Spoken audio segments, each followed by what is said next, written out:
let's go. So we bring the engines up to about 40 to 60%, let them stabilize, and then we'll hit the button. There's 40, stable, auto throttle's engaged, throttle ref, here we go. On the roll. No, $100. That's $100. 80 knots. Throttle hold. V1. Rotate. And there's the engine failure. So rotate the airplane, get a positive rate, gear up.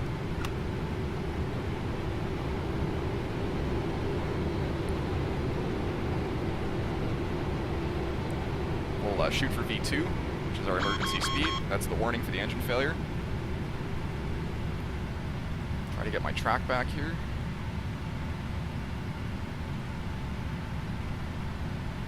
Nothing happens. 500 feet, what's the problem? We have an engine failure number 2. We have N1 rotation, we have N2 rotation, suspect a flameout. Check. That's all that happens. Autopilot's coming on at 1,000 feet. I'm going to reset. No, never mind. It fixed itself. Okay, so now we're flying. We should be flying at V2 here. Oh yeah, to hit the level off altitude. So at 1,000 feet, it's a level off altitude, so it's going to attempt to maintain that. Tower Air Canada 653, emergency engine failure on departure, engine out procedure, runway heading up to 5,000, standby. That's all we say to ATC. So we've hit our level off altitude, so we're going to slow the rate of climb. We're going to accelerate the airplane, get up to our flaps retraction speed, which is right here, flaps 5. So we're going to go flaps 1, flaps 1. And again, I'm doing this all single pilot, so the other guy, like, this would be a lot easier with another pilot. We're going to reset the master caution. That should have happened first. Flaps are 1 indicating. And we've passed our flaps 1 maneuver. Going for flaps up maneuver.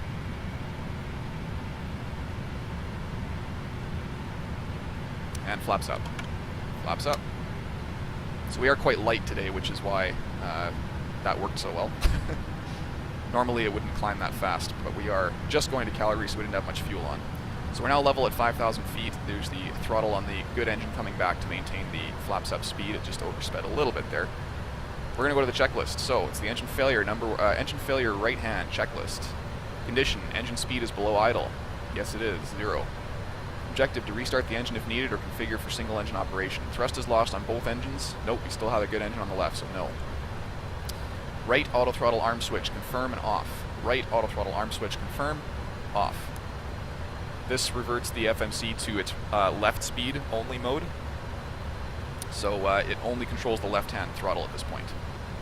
Right thrust lever, confirm, idle. Right thrust lever, confirm, bring it back to idle. Come on. eTronX, thank you for the follow, welcome. Why is... Come on. Why is that not working? Get back here. This is the limitation of a flight sim, guys. Come on. This would be easy in real life. Fine. I'm just going to leave it there. Normally that would be idle. I'm going to override the item so that it keeps going. Right fuel control switch, confirm, cut off. Right fuel control switch, confirm, cut off. That shuts the fuel off to the engine. We're going to continue. A restart may be attempted if there is N1 rotation and no abnormal airframe vibration. There is no N1 rotation, it's reading 0. So unfortunately we're not going to be able to restart the engine. Restart is needed? No. So that bypasses a whole bunch of steps here. How do I get the engine to fail? It's a setting within the actual simulator here. There we go, that's all bypassed because that's to do with the restart. So we're going to keep going here. Both engines run normally. Nope, still got one off, so no. So the right fuel control switch is cut off. Right start selector is on normal, that's on the ceiling here. Up here, normal. APU selector, if APU available, start then on. APU is available, APU, start, then on. Transponder mode selector, TA only. Transponder mode selector, TA only. That prevents, basically what this is a traffic collision system, which alerts us to other traffic and will avoid it if possible. I've basically just set it to not avoid the traffic because it could give us climb or descent command, or climb commands really, that is that over and above what we can actually handle. So because we have one engine, we can't climb as well as we could, so if it commands us to climb, that's not going to work. So I switched to TA only so it doesn't do that. Plan to land at the nearest suitable airport. Yeah, you bet. Landing using flaps 20, yes. Ground proximity flap override switch, override. Ground proximity flap override switch, override. And there we go, and checklist complete. So we have engine shutdown on the right, auto throttle right. That's fine, clear that. So that's the engine fail right checklist complete. So we've now secured the engine, we've shut it down. That's going to be basically it. Now let's pretend that things are really going wrong today.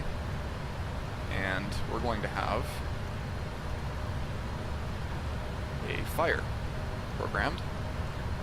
Engine right fire, go. So that's the fire alarm. Oh crap, it's a fire, unable to cruise out, yes we know. Engine fire right, check. Go ahead, the engine fire right QRC. I have the radios. Checklists. Engine fire right checklist. Right auto throttle switch. Confirm off. Confirm off. Right thrust lever, confirm idle. I tried that, let's just override the item. Idle. Fuel control switch, right, cut off. Confirm, cut off. Right engine fire switch, confirm, pull. Right engine fire switch, confirm, pull. Fire engine message stays shown. Go up here. Yeah, it's not disappearing. Yes, it stays shown. Right engine fire switch, rotate to the stop, hold for 1 second. Right engine fire switch, rotate to the stop, hold for 1 second. That blows the fire bottle into the engine. Wait 30 seconds. So bottle 1 discharge engine, that means the fire bottle has successfully discharged into the engine. Try to put the fire out. Hopefully it works.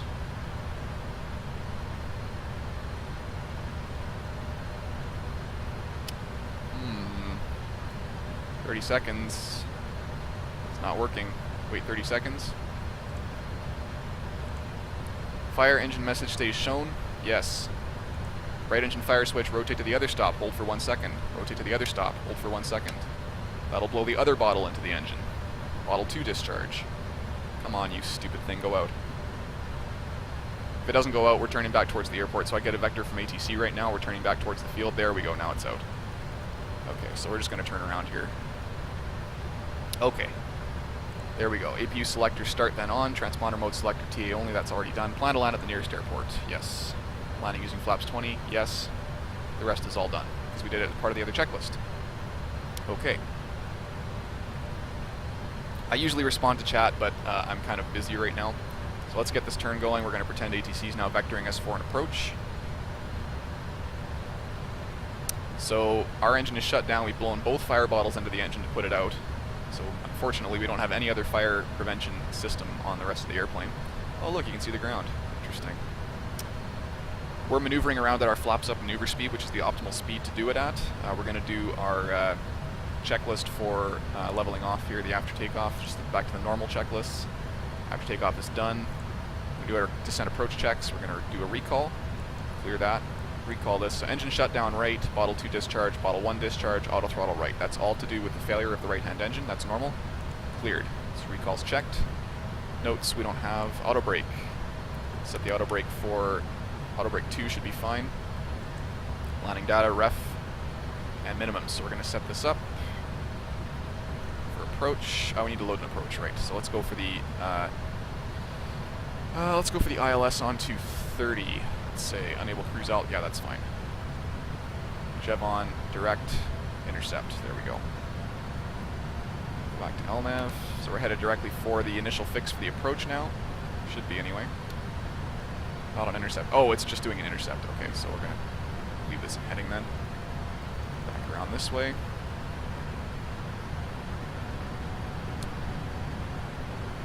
So we're just going to fly back directly towards the airport for right now, and then I'll get another turn going right away. So, init ref, landing at flaps 20. This is our speed, 20 degrees and 163. So we're going to be landing at 163 knots. We got a fuel imbalance warning, which we'll deal with in just a second. So master caution, fuel imbalance. Check. So 163 is going to be our ref speed. So our landing data ref minimums is set. Minimum is going to be 200. So Baro, actually let's use radio 200. Which is what it's already set to. There we go.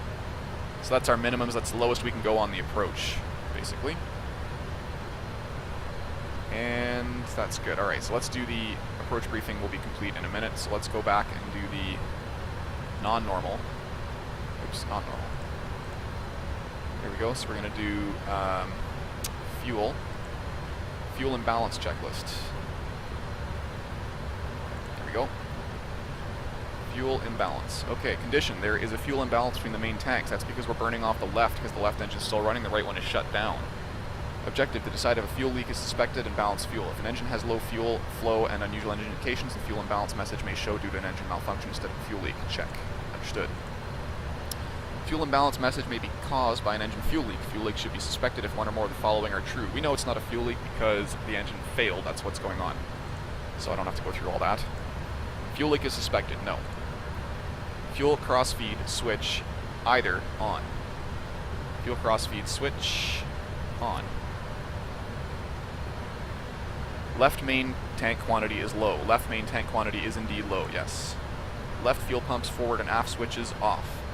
Left fuel pump forward and aft switches off. This allows the fuel to cross-feed from the higher quantity tank to feed both engines, basically. So we're feeding both engines off of one tank. Can you read this, 420? Thank you very much for the follow. Welcome. And then once the fuel balance is complete, we'll finish that checklist. Meanwhile, we're being vectored back towards the airport. So we're just going to fly around here for a bit. Read chat while I have here. I have a minute here. No, I haven't dropped the bags yet, or the masks yet, no. And that's a good point. Passengers need to be advised. That's part of our checklist. For some reason it's not in here, but passengers do need to be advised. So, at this point, the FO would probably be flying the airplane. The captain would hand control over to him and then be talking to the passengers. So, ladies and gentlemen from the flight deck, good afternoon. As you may have noticed, we have had to shut down the right-hand engine due to an abnormal indication. We are going to be returning back into Edmonton. We should be landing in approximately 10 minutes or so. The crew has the situation well in hand. Please relax and pay attention to your flight attendants. We will be getting you going again just as soon as we can once we get on the ground. They'll probably be getting a fresh airplane for you and have you on your way as soon as possible. Everything's fine. The engine is shut down and secured. We'll be landing shortly. Thank you very much. Click. So something like that. Fuel pump left, aft, and fuel imbalance. That's because we're cross-feeding fuel. I can go ahead and clear that. Are you flying simulated planes? Help test of the neighbors. I like it. I like it sometimes. Okay, so oops. What the heck did I just, oh. For some reason that's, there we go. Okay, perfect. Are you gonna let me close you yet? Come on. Nope. I don't know why it's doing that. Weird. Oh well. In the real airplane, you just pull that back to idle and it would be shut off, so. Sim glitch, call it that. Okay, we're gonna fly downwind here because we're not quite ready for landing yet. We still have a little bit of fuel to cross feed, so we're just gonna fly away from the airport slightly. Something wrong with this flight? Yes. There's an engine failure going on right now. Engine failure, engine fire. Grackies I would, but we're not allowed to simulate illegal actions, unfortunately. Abnormal indication, yes, that's what we say. We don't say fire. You never say fire unless it's completely obvious.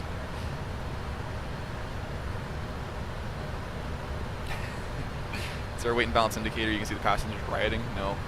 Flight attendants are usually pretty good at keeping them calm. How many flights has this actually occurred on? A few. Not of mine, but a few. It's happened. Alright, let's say that's good for a fuel crossfeed. We're just going to go ahead and land now. We'll just recall this to make sure that, yeah, the crossfeed message has disappeared. I want to let it go a little bit longer, though. I'm going to start turning onto the approach, and because I think we're pretty much ready. So we'll turn this way here. Base turn, coming in for a landing, flaps 1. Flaps 1. And then we slow, the auto throttle should slow automatically to the correct speed there. If it doesn't, I'm just going to do it myself. Yeah, it's not doing it. Alright, manual speed intervention, slow to flaps 1 maneuver speed. 1 indicating. Let's finish off the, well, yeah, let's finish off the fuel crossfeed checklist. Fuel balancing is complete, more or less, yes. Fuel pumps forward and aft switch, left switches on,